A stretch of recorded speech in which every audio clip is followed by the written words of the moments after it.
누가 인내를 달라고 기도하면 신은 그 사람에게 인내심을 줄까요? 아니면 인내를 발휘할 수 있는 기회를 주려 할까요? 용기를 달라고 기도하면 용기를 주실까요? 아니면 용기를 발휘할 기회를 주실까요? 만일 누군가와 더 가까워지게 해달라고 기도하면 갑자기 뿅하고 묘한 감정이 느껴지도록 할까요? 아니면 서로 가까워질 수 있는 기회를 마련해 주실까요? 아멘. 여러분, 우리가 많은 기도를 합니다. 용기를 달라고 기도하고 믿음을 달라고 기도하고 은혜를 달라고 기도하는데, 하나님, 우리가 기도하는 것을 어떻게 응답하시냐면 그 기회를 주시는 거예요. 여러분, 그런 의미에서 2025년도는 기회예요. 할렐루야. 우리가 사랑할 수 있는 기회, 용서할 수 있는 기회, 믿음을 가질 수 있는 기회. 할렐루야. 우리가 용기를 갖고 우리가 담대하게 살아갈 수 있는 오늘 2025년도 여러분의 기회가 되기를 주님의 이름으로 축원드립니다. 우리 2025년도가 시작이 됐습니다. 할렐루야. 여러분, 뭔가 짠하고 우리에게 어떤 그런 감정적으로 어떤 이런 신비한 힘을 하나님께서 우리에게 주시면서 2024년도에서 2025년도로 넘어간 거 아니에요. 그냥 눈 뜨고 일어나니까 그냥 1월 1일, 그렇죠? 2025년이 됐단 말이에요. 그럼에도 불구하고 하나님께서는요, 우리가 2024년도에서 2025년도로 들어가기를 원하고 계세요. 이전 일을 다 잊어버리십시오. 과거의 아픔, 상처, 속상한 거 다 버리시고 오늘 우리에게 생활을 주신 하나님, 우리에게 새 도화지를 주시고요, 여기에 인생의 새로운 그림을 그리라고 말씀하셨어요.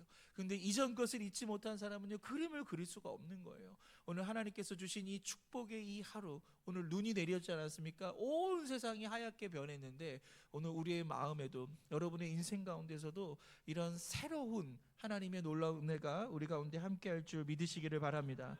그래서 오늘 말씀을 통해서 함께 제목을 따라해 볼까요? 인생의 네 가지 기둥. 여러분, 기둥은요, 건물을 지탱하기 위해서요 절대적으로 필요한 것입니다. 모든 건물에는요 다 이와 같이 기둥이 있기 마련이라는 거예요. 기둥의 특징이 뭐죠? 바로 직각으로 수직으로 곧게 뻗어 있어서 그 건물을 받치고 있다라는 거예요. 여러분, 기둥이 없는 건물이 없는 것처럼 인생도 마찬가지입니다. 그냥 눈을 뜨니까 시작하는 게 아니에요. 어제처럼 오늘을 살고 오늘처럼 내일을 살아가는 것이 인생이 아니라 우리의 인생에도, 우리의 마음도, 우리의 영혼도, 우리의 가족도, 이 교회도 여러분 지켜야 할, 여러분 기둥이 있을 때만이 이 가정을 지킬 수 있고 우리의 마음을 지킬 수 있고 우리의 삶을, 우리의 인생을 지켜나갈 수 있다라는 것입니다. 여러분, 그런 의미에서 오늘 이 말씀을 통해서 우리의 인생의 네 가지 기둥이 무엇인지 함께 은혜를 나누기를 축복합니다. 여러분, 인생이 뭐죠? 여러분, 1월 1일이 되면서 여러분 떡국을 다 드셨을 텐데요, 그때 우리가 어떤 일이 벌어지죠? 우리가 한 살 더 먹는 거예요. 정말 먹고 싶지 않은데, 그렇죠? 정말 먹고 싶지 않은데 한 살을 더 먹게 되는 게 우리가 인생일 수밖에 없어요. 그래서 인생은 우리의 나이에 한 살이 더 얹어지는 게 인생이에요. 또 얹어지고 또 얹어지고 얹어지면서 우리의 인생이 만들어지는 것입니다.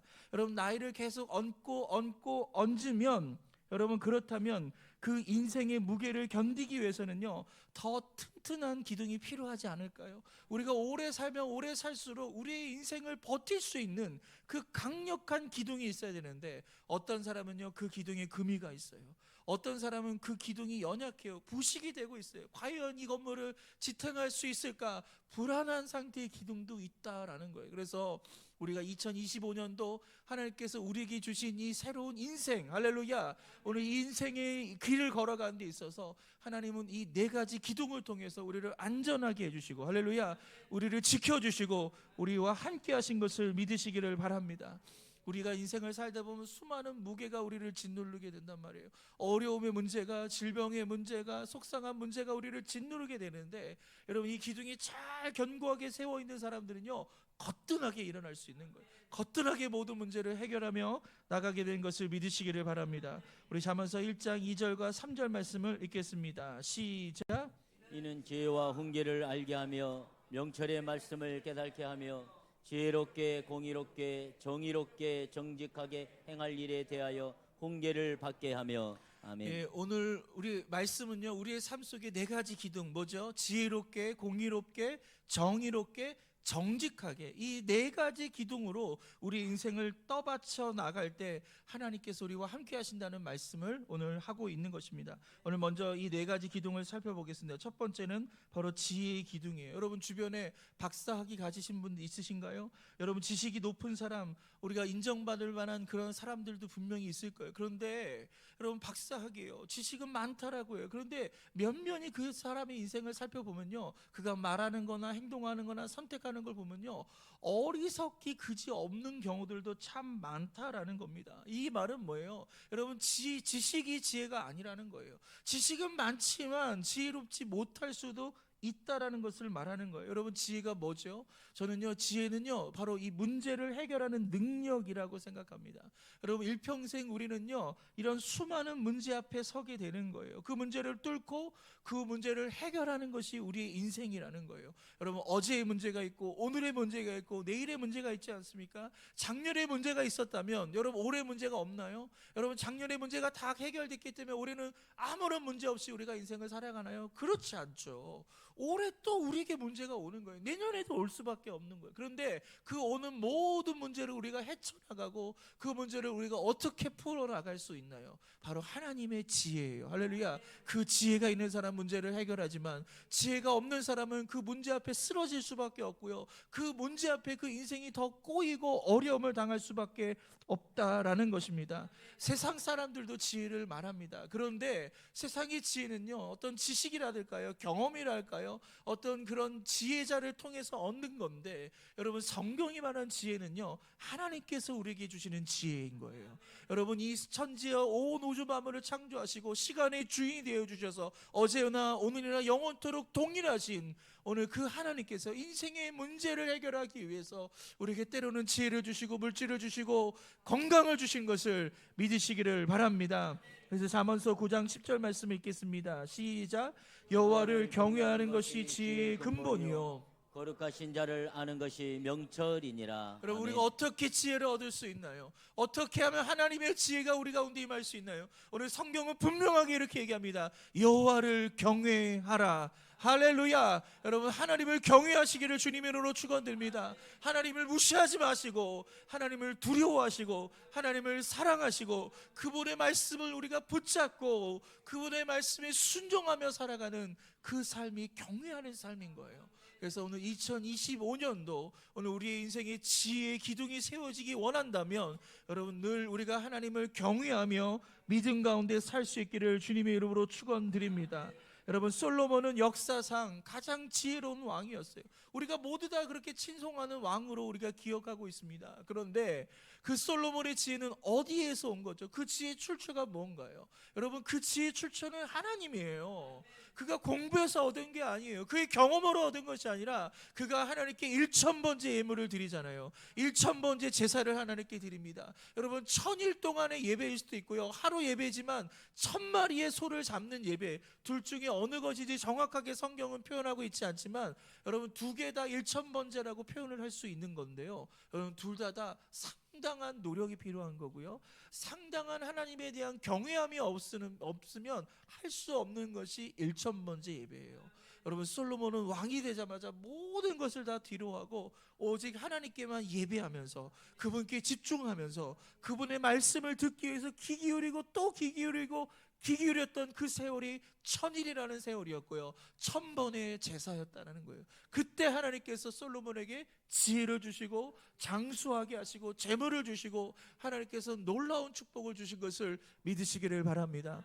그래서 오늘 우리가 이 52주 동안 1년 동안 우리가 하나님께 예배를 드릴 텐데요, 이 예배를 통해서 우리가 지혜를 경험하고 하나님의 음성을 듣는 저와 여러분 되기를 주님으로 축원드립니다. 하지만 그 솔로몬의 말년은 어떻게 됐나요? 이 솔로몬의 시작은 굉장히 지혜로웠단 말이에요. 그런데 그 말년도 여전히 지혜로웠나요? 그렇지 않다는 거예요. 오늘 성경은 뭘 얘기하고 있습니까? 그 솔로몬의 말년은 어리석었다, 미련했다, 비참했다라고 얘기합니다. 아니 어떻게 지혜롭게 시작했던 이 지혜의 왕이 어떻게 그 인생의 말년을 어떻게 이렇게 어리석고 미련하게 마무리할 수 있냐 말이에요. 그럼 그것은 무엇입니까? 바로 그가 하나님을 경외하지 않았기 때문에 그런 거예요. 여러분, 하나님을 경외하지 않으면 갖고 있는 지혜도 다 사라지게 되는 거예요. 금방 어리석어질 수밖에 없는 거예요. 그래서 신앙이란 뭐냐? 저는 이런 거라고 생각합니다. 비탈길에 있는 자전거라고 생각해요. 여러분, 평지에 있는 자전거는요, 가만히 놔도요, 뒤로 밀려나지 않아요. 앞으로 가지 않아요. 그렇죠? 근데 비탈길에 있는 자전거는요, 가만히 내버려 두면요, 뒤로 물려날 수밖에 없는 거예요. 밀려나지 않으려면 어떻게 되죠? 페달을 밟아야 되는 거예요. 계속 그 페달을 밟아야지만 조금이라도 앞으로 나갈 수 있는 거예요. 오르막길이라서 좀 힘들지만 여러분, 이런 신앙의 몸부림을 치시고, 할렐루야, 이 신앙의 페달을 밟으시며 나갈 때, 우리가 하나님을 경외하며 나갈 때, 그분이 오늘의 지혜를 주시고 내일의 지혜를 주시고 우리의 문제를 해결할 수 있는 지혜를 주시고 능력으로 함께 하신 것을 믿으시기를 바랍니다. 할렐루야. 그래서 신앙이란 뭐예요? 여러분, 매일매일의 사건이에요. 매일매일 우리가 고백해야 될 것입니다. 어제의 신앙으로 오늘의 문제를 해결할 수 있다고 생각하지 마세요. 여러분, 오늘의 신앙을 가져야 되고, 오늘 성령 충만해야 되고, 오늘 능력을 받아야 되고, 오늘 은혜를 받아야 될 줄 믿으시기를 바랍니다. 그래서 오늘 잠언 1장 3절과 4절에서 여러 가지 기둥이 나오지만 그 첫 번째가 뭐다? 바로 지혜의 기둥이다. 할렐루야. 오늘 이 지혜의 기둥을 가지시기를 주님의 이름으로 축원드립니다. 두 번째 살펴볼 것은요, 정직의 기둥이에요. 우리 잠언서 1장 3절 말씀 읽겠습니다. 시작. 지혜롭게 공의롭게 정의롭게 정직하게 행할 일에 대하여 훈계를 받게 하면. 이 순서를 잘 보세요.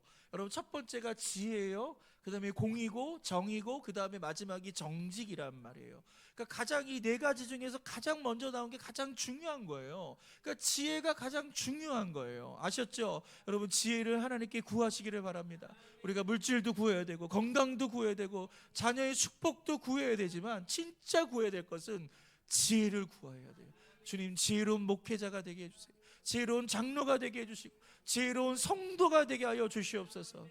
여러분, 지혜를 구할 때 그 지혜로운 사람이요, 지혜가 뭐예요? 선택하는 거 아니에요. 올바른 걸 선택하고 여러분, 성공적인 걸 선택을 하게 되는데, 여러분, 지혜롭지 못한 사람은요 어떻게 합니까? 여러분, 공의로운 선택을 할 수 없어요. 정의로운 선택을 할 수 없고 정직한 선택을 할 수가 없다라는 거예요. 그래서 지혜가 가장 중요해요. 그 다음에 중요한 게 뭐냐? 저는 정직이라고 생각합니다. 왜 정직이 중요하냐?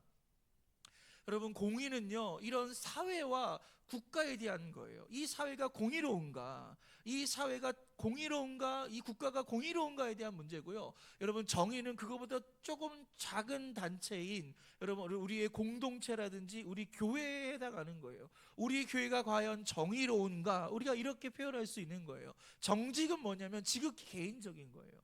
내가 정직한가, 내가 하나님 앞에 거짓되지 않고 정직한가에 대한 문제라는 거예요. 그래서 저는 이 네 가지 기둥 중에서 가장 기초적인 것, 가장 기본적인 게 뭐다? 바로 정직이다, 그렇게 생각합니다. 여러분, 정직한 삶을 살 때 그 기둥이 튼튼하게 세워질 수 있는 거예요. 그런데 이 가장 기초 중에 기초인 정직을 우리가 버려버린다면, 우리가 아무리 지혜롭고 공의롭고 그리고 정의롭다 할지라도요, 그 기둥은요 연약해질 수밖에 없는 거예요. 그 기둥은요 쓰러뜨려질 수밖에 없는 거예요. 그래서 저와 여러분의 인생에 정직한 오늘 이 기둥을 세워나가기를 주님의 이름으로 축원드립니다.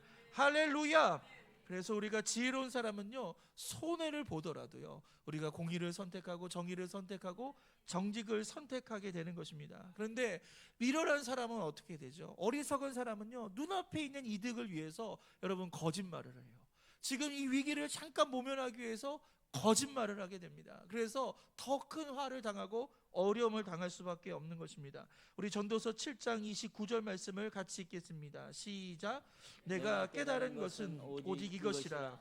곧 하나님은 사람을 정직하게 지으셨으나 사람이 많은 꾀들을 내은 것이니라. 아멘.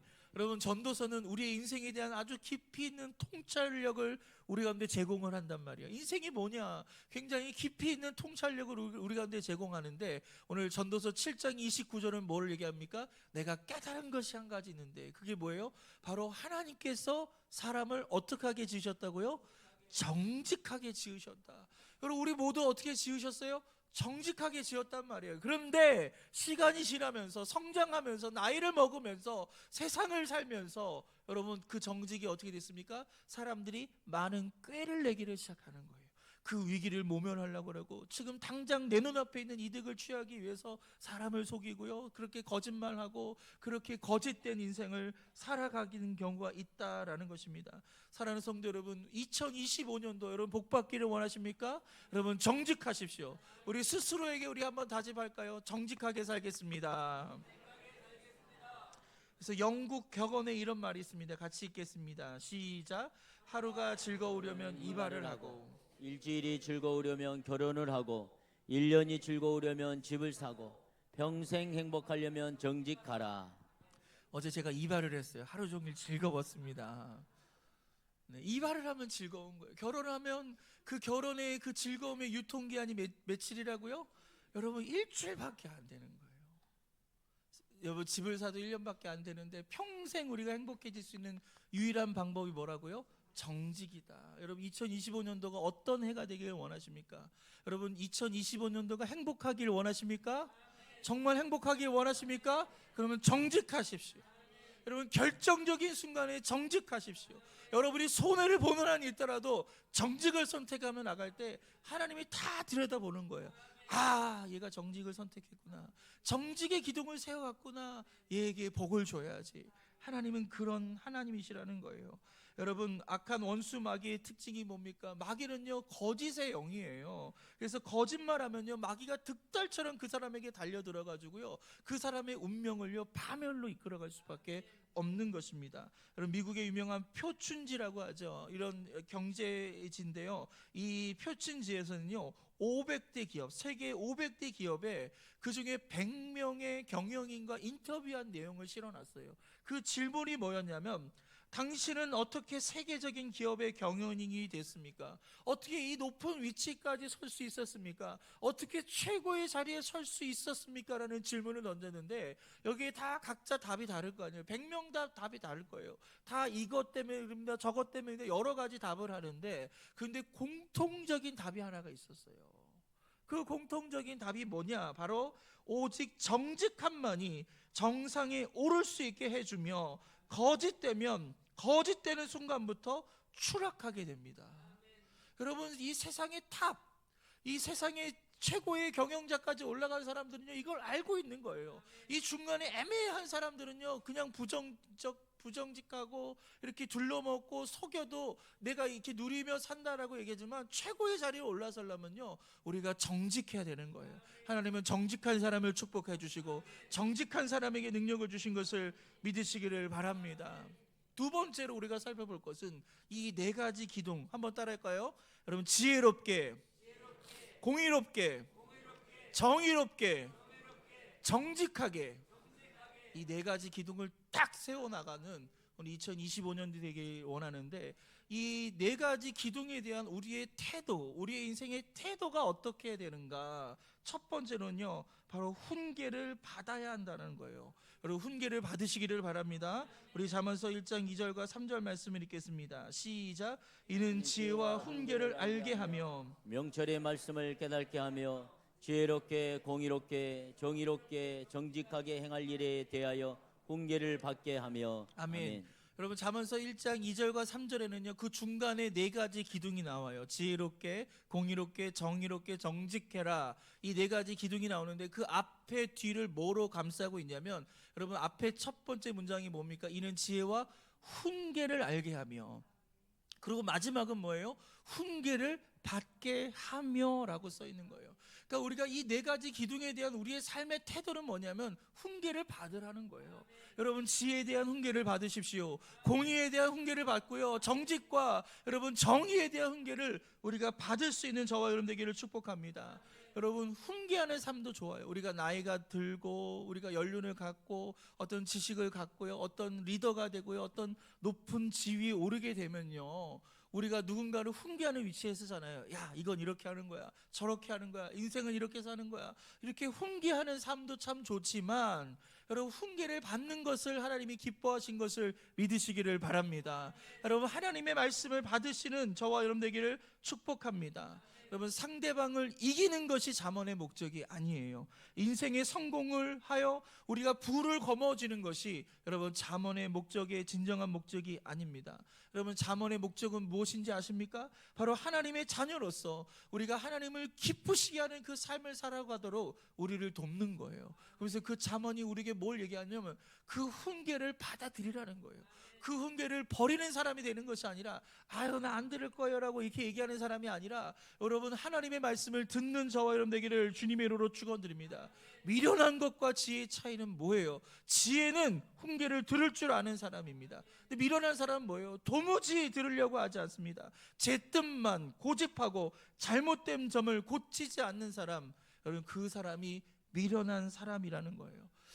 여러분, 지금껏 신앙생활을 몇 년 하셨습니까? 어떤 사람은 한 10년 정도 하셨다고 생각할 수 있고, 많게는 막 50년, 60년, 70년까지 신앙생활 한 사람들 여기 분명히 있을 거예요. 여러분, 이 정도 70년 정도 신앙생활 했으면요, 저는요 박사학위 줘도 된다라고 생각해요. 여러분 다 박사학위 받을 자격이 있습니다. 할렐루야.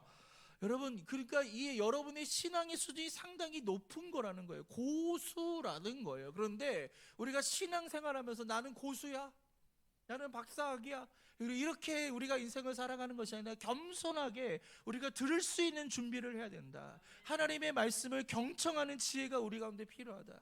제가 작년에 제가 한 설교가 360편이었어요. 360편 설교를 다 들은 사람이 우리 교회에 한 사람도 없어요. 그럴 것 같아요. 여러분, 유일하게 한 사람 있는데 그게 누구예요? 저예요. 제가 보니까요, 어떤 분 새벽에 빠진 분도 있고요, 수요일날 빠진 분도 있고, 금요일날 빠진 분도 있고, 주일날 빠진 분도 있어요. 근데 저는 제가 한 설교를 제가 다 들었단 말이에요. 그런 의미에서 여러분, 작년에 제일 많이 성장한 사람은 누구예요? 예, 저예요. 저. 여러분, 2025년도 여러분 성장하길 원하십니까? 하나님의 말씀을 빠짐없이 들으시기를 바랍니다. 하나님의 말씀을 경청하시고요, 오늘 그 말씀을 우리가 받아들이는 저와 여러분 되기를 주님의 이름으로 축원드립니다. 우리가 신앙생활을 아무리 오래 하더라도요, 여러분 오늘을 살아가는 저와 여러분은 항상 이 신앙의 기본기를 갖고 인생의 초보자가 되어서 주님의 말씀을 들을 때 하나님의 그 놀라운 은혜가 우리 가운데 함께 하신 것을 믿으시길 바랍니다. 독일 철학자 중에요, 마이스트 에크하르트라는 분이 있습니다. 이분이 인생에 대해 이런 말을 남깁니다. 같이 읽을까요? 시작. 매일 아침 기꺼이 인생의 초보자가 되십시오. 철학자예요. 인생을 논하는 사람입니다. 인생이 무엇일까를 논하는 사람인데, 이분이 뭐라고 얘기하냐면 매일 아침 기꺼이 인생의 초보자가 되라는 거예요. 운전대를 잡을 때도요, 여러분이 스스로 베스트 드라이버다, 난 무사고 몇 년이다, 여러분 자만할 필요가 없는 거예요. 그러다가 콕 하고 사고가 나는 거예요. 우리가 자만하는 순간 넘어질 수밖에 없는 거예요. 그래서 우리는 우리의 인생을 살아가면서 언제나 인생의 초보자의 마음을 갖고 여러분 하나님의 말씀을 듣고 이 하루를 살아가길 바랍니다. 자연을 통해 경청하시고 사람들을 통해 들으시고, 여러분 우리가 훈계를 받는 저와 여러분 되기를 주님의 이름으로 축원드립니다. 할렐루야. 그래서 우리가 하나님의 말씀을 들을 때 목사님 그 말씀 저 알아요 몰라요 그렇게 받는 게 아니에요. 이거 목사님 언제 하신 설교인데요, 언제 하신 예화인데요, 여러분 그렇게 받는 거 아니에요. 오늘 성가대에 했던 찬양 3번째 들은 것 같아요. 제가 3번 들은 것 같아요. 근데 들을 때마다 은혜가 돼요. 할렐루야. 그렇잖아요. 제가 초보자의 심정으로 이 찬양을 들으니까 너무 좋은 거예요. 여러분도 마찬가지예요. 제가 2번, 3번, 10번을 하더라도 할렐루야, 처음 듣는 것처럼 웃어주시고 아멘도 해주시고, 여러분 그게 중요한 거예요. 그래서 기꺼이 인생의 초보자가 되라. 제가 한번 독일에 큰 연합 집회가 있어서 거기를 참석한 적이 있었습니다. 그래서 집회 전날 도착을 해가지고 그 독일 교회에서 저녁에 이렇게 음식을 준비해 주셨어요. 식당에 가서 식사를 하는데 비행기가 굉장히 긴 시간이었기 때문에 피곤한 상태였는데, 그래서 식사를 준비해 주셨기 때문에 같이 밥을 먹는데 제 앞에 누가 있었냐면 장로님이 계셨어요. 아주 사업을 크게 하시는 장로님 것 같아요. 제 앞에서 막 사업 자랑도 막 하시고 또 인생에 대한 여러 가지 이런 간증과 이런 얘기를 막 나누시는 거예요. 그러다가 한참 식사를 하다가 그분이 저에게 뭐라고 얘기하냐면 자기는 70평생 한 번도 감기 몸살 걸린 적이 없다는 거예요. 그래서 그 비결이 뭔지 아냐고 저한테 물어보는 거예요. 그래서 뭐냐고 제가 물어봤죠. 눈이 동그래져서 물어봤어요. 나도 감기 몸살 안 걸렸으면 좋겠다는데 그분이 얘기가 뭐냐면 삶은 계란을 5개씩 먹으라는 거예요. 그러니까 자기는 매일 삶은 계란을 5개를 먹어가지고 지금껏 한 번도 감기 몸살이 걸리지 않았다고 합니다. 자, 다음 날 이제 집회가 시작이 됐습니다. 근데 집회를 갔는데 제가 장로님을 찾았는데 안 계신 거예요. 아니, 장로님 어디 가셨냐고 물어보니까 감기 몸살 걸리셨대. 감기 몸살 걸리셨대요. 여러분, 우리가 건강을 자만하면 이렇게 된다니까요. 여러분, 뭐 자랑하지 마세요. 우리가 기꺼이 인생의 초보자가 되어서 처음부터 배운다, 내가 처음부터 은혜를 받겠다, 하나님의 말씀을 여러분 아멘 아멘 우리가 따라갈 때 여러분 그 기둥이 튼튼해지고 그 기둥이 높아지고 그 기둥을 통하여 하나님께서 우리 인생을 딱 하니 떠받치는 인생이 될 수 있는 거예요. 인도의 유명 이 유도를 창시한 가노 지고로가 있지 않습니까? 이 제자들에게 임종 직전에, 그가 죽음 직전에 그 제자들을 불러놓고 이렇게 얘기합니다. 내가 죽으면 나에게 검은 띠가 아닌 흰 띠를 메어달라. 여러분, 우리가 입관식을 하잖아요. 그럼 입관식 할 때 여러분 수의를 입혀서 그 관에 모시게 되는데, 그때 이 가노 지고로는 뭐를 얘기하냐면 자기가 검은 띠가 아니라 흰 띠를 메달라는 거예요. 여러분, 유도를 창시한 사람이에요. 고수 중에 고수예요. 엄청난 실력을 갖고 있는 이 사람이 어떤 마음으로 인생을 살았는지를 알 수 있는 대목인 거예요. 그는 검은 띠를 자랑하지 않았어요. 고수를 자랑하지 않고요, 언제나 어린아이하고 시합할 때도요, 항상 겸손한 마음으로 자세를 낮추면서 시합을 했다라고 얘기합니다. 여러분, 기꺼이 초보자가 된 거예요. 여러분, 여러분의 신앙도 마찬가지입니다. 2025년도 새롭게 스타트한 거예요. 할렐루야. 기꺼이 신앙의 초보자가 되어주시고 인생의 초보자가 되어주셔서 모든 것을 습득하고 모든 것을 배우고 하나님의 훈계의 말씀을 받는 저와 여러분 되기를 주님의 이름으로 축원드립니다. 그리고 이 4개의 기둥에 대한 우리의 첫 번째 태도는요, 우리가 훈계를 받는 거고요. 두 번째는 뭐냐면 훈련을 통해 얻어진다는 거예요. 여러분, 이 4개의 기둥, 여러분 지혜와 공의와 정직과 정의와 정직의 이 4가지는요 어느 날 갑자기 하늘에서 뚝 떨어지는 게 아니에요. 막 기도했더니 갑자기 정직한 삶을 되고, 막 기도했더니 공의로운 삶이 되고, 그런 거 아니에요. 매일매일 우리가 훈련을 통해서, 매일매일 훈련을 통해서 만들어질 수 있는 결과물이라는 것입니다. 할렐루야. 그래서 잠언은 우리가 정직하게 살아가는 훈련소인 거예요. 그래서 늘 잠언의 말씀을 가까이 하시기를 바랍니다. 나가실 때 성경 일독표를 꼭 가져가세요. 이 성경 일독표 작년에도 중간에 하다가 멈추신 분도 있으실 거예요. 그런데 다시 도전하세요. 그래서 하나님이 우리에게 2025년도로 주신 거잖아요. 그래서 다시 말씀을 시작하셔서 그 말씀을 읽으시기를 바랍니다. 여러분, 성경을 읽다가 성경이 좀 어려운 부분이 있을 수 있어요. 이해가 안 되는 부분이 있을 수 있어요. 그런데 성경 읽기는요, 이해를 하고 읽는 게 아니에요. 그냥 읽어 나가는 거예요. 그냥 내 분량을 읽어 나가면 그게 내 영혼에 힘을 주고요, 그것이 나에게 소망이 되고요, 그 기도의 활력을 가져다 주는 거예요. 여러분, 예를 들면 이런 겁니다. 작년 2024년도 1월 5일 날 점심에 여러분 뭐 드셨어요? 여러분 혹시 반찬 기억하신 분 있으세요? 아무도 없잖아요. 그렇죠? 여러분, 지나간 거 우리가 기억하는 사람 아무도 없어요. 그런 것처럼 이해가 안 되고 기억이 안 되더라도요, 이 말씀을 읽으면 그 먹었던 밥이 오늘 우리를 건강하게 한 것처럼, 할렐루야, 우리의 영혼을 튼튼하게 하고 우리 영혼을 강건하게 하는 것을 믿으시기를 바랍니다. 그래서 신앙은 매일매일 하는 거예요. 매주 주일날 오셔야 돼요. 여러분, 52주 한 번도 빠지지 않고, 여러분 주일 성수할 사람 손 드세요. 2025년도 제가 한 번도 빠지지 않고 주일 성수하겠습니다. 손 다 드세요. 뭐 안 드시면 뭐예요? 다 드셔야죠. 좀 여러분, 첫째 날인데 좀 패기 있게 나가셔야죠. 설사 빠지더라도, 그렇죠? 네, 설사하지 마시고, 할렐루야. 20세기 후반 이 클래식 음악계를 이끈 지휘자가 있습니다. 아주 저를 닮은 지휘자인데요, 이 레너드 번스타인이에요. 아주 멋있어요. 그렇죠? 이 백발의 이 지휘자가 이렇게 막 머리를 날리면서 막 지휘를 하는데 너무 멋있어요. 그리고 그 음악이 너무 아름답고 너무 좋은데 이 레너드 번스타인이 이런 말을 합니다. 같이 함께 읽겠습니다. 시작. 하루를 연습하지 않으면 내가 알고, 이틀을 연습하지 않으면 아내가 알고, 사흘을 연습하지 않으면 청중이 안다. 여러분, 이분은 고수잖아요. 음악의 대가란 말이에요. 여러분, 지휘자 아무한테나 맡기나요? 아니잖아요. 오랜 훈련이 있고 그만한 실력이 있으니까 마치게 되는데, 이 번스타인이 뭐라고 했냐면, 하루를 연습하지 않으면, 내가 이미 고수지만, 내가 이미 거장이지만 하루를 연습하지 않으면 내가 아는 거예요. 이틀을 연습하지 않으면 나를 가장 가까이서 오랫동안 내 음악을 지켜봤던 내 와이프가 알게 되는 것이고, 사흘을 연습하지 않으면 뭐예요? 청중들이 그것을 다 저 지휘자 연습 안 했구나, 다 알게 되는 거예요. 여러분, 이게 신앙입니다. 우리가 하루를 기도하지 않잖아요. 여러분 스스로 알게 되는 거예요. 내 연약함을 알게 되는 거예요. 이틀을 기도하지 않으면 내 주변에 가까운 사람이 알게 되는 거예요. 기도 안 했구나. 3일을 기도하지 않으면 모두가 다 알게 되는 거예요. 그래서 신앙은 매일매일 훈련이에요. 매일매일 연습하는 거예요. 공감하십니까? 여러분, 몸은 정직하지 않습니까? 우리가 훈련하지 않으면 살이 쪄요. 여러분, 둔해지는 거예요. 이런저런 문제가 생기는 거예요. 목사님, 저는 물만 마셔도 살이 쪄요. 여러분, 도대체 뭘 물처럼 드신 거예요? 여러분, 그런 거 없어요. 움직이셔야 돼요. 훈련해야지 여러분 튼튼해지는 거고요, 살도 빠지는 것입니다.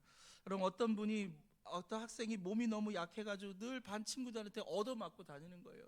이리 치이고 저리 치이고, 인생이 너무 불쌍한 거예요. 나는 왜 이렇게 사람들한테, 친구들한테 이렇게 얻어맞고 살 것인가, 마음에 결심합니다. 나도 좀 무술을 연마해서 좀 싸워서 이겨보리라. 그래서 이 사람이 깊은 산으로 들어가요. 왜? 그 산에 고수가 있거든요. 그 고수에게 무술을 배우기 위해서 산으로 들어갑니다. 산으로 한참 들어가서 겨우 그 고수를 딱 만났어요. 만나자마자 이 학생의 무릎을 딱 꿇더니, 저를 제자로 삼아 주십시오, 저를 제자로 받아달라는 거예요. 근데 이 스승이 안 된다는 거예요. 나는 더 이상 제자를 받을 수 없다라고 얘기합니다. 그때 무엇이든지 할 테니까 저를 좀 제자로 받아 주십시오. 그러니까 이 스승이 무슨 사연이냐고 얘기합니다. 그 사연을 들어보니까 짠한 거예요. 너무 안타까운 거예요. 너무 기구한 거예요. 늘 이렇게 얻어맞고 사는 게 너무 속상했던지 이렇게 나까지 찾아왔구나. 그래서 이 스승이요, 이 제자를 받아줍니다. 자, 이제 스승과 제자예요. 이제 무술을 연마하고 이제 강해질 수 있는데, 이 스승이 이 제자에게 첫 번째 미션을 줍니다. 페인트하고 붓을 주면서 이것을 위아래로 칠하라는 거예요. 울타리가 쫙 있는데 이 울타리를 전부 칠하라는 거예요. 근데 반드시 위로 아래로 칠하라는 거예요. 그래서 이 페인트 칠을 위아래로 합니다. 하루를 칠하고, 이틀을 칠하고, 일주일을 칠하고, 한 달을 칠하고, 두 달을 칠하고, 계속 칠했어요. 순종했단 말이에요. 그러면 어느 정도 지나면 됐다, 이제 내가 너에게 무술을 가르쳐 줄게, 이럴 줄 알았는데, 스승의 입에는요 그런 말은 나오지 않고 계속 칠만 하라는 거예요.